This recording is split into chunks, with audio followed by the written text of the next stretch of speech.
Chers candidats, nous voici à la fin de la première journée. Une première journée qui a été très riche, qui a été très éprouvante pour démarrer ce concours. On peut le lire dans vos visages, mais dans le même temps, une grande satisfaction en tout cas d'avoir sorti ce que vous avez sorti aujourd'hui en termes de créativité, parce que pour une première journée, le niveau est déjà assez haut. Et aujourd'hui, on n'a pas d'élimination. On avait juste envie de vous entendre, de vous laisser la possibilité de vous exprimer, de mettre en valeur les plats locaux dans vos pays respectifs.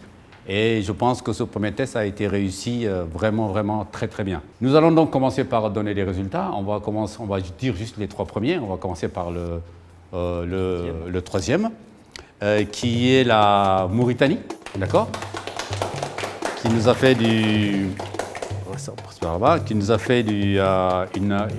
une belle prestation, entourée de créativité bien entendu. Enfin, tous les critères étaient réunis. C'était chaud.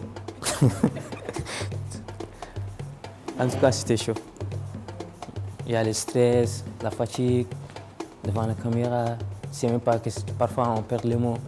Mais alhamdoulilah, c'est ce qu'on fait. En deuxième position, nous vient la Côte d'Ivoire, qui lui aussi nous a sublimé par ses assiettes, par sa créativité, par son originalité. Et Face au jury, moi je dirais que c'est comme tout candidat, c'est comme on partait à un procès. Voilà, c'est comme on partait à un procès. Au départ, on a peur pour tout cuisinier devant une situation, peu importe la confiance que tu as, soit peu importe ton professionnalisme. D'abord, c'est la peur d'abord. Vraiment, c'était chaud comme on le dit. Et ce sont des experts, ils connaissent. Donc, difficile de pouvoir les convaincre. Donc déjà, quand on arrive, on a peur. Et avec le travail qu'on a donné, après leur critique, c'est là maintenant qu'il descend la pression.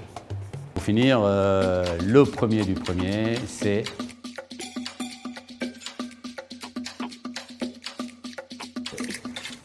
à votre avis, c'est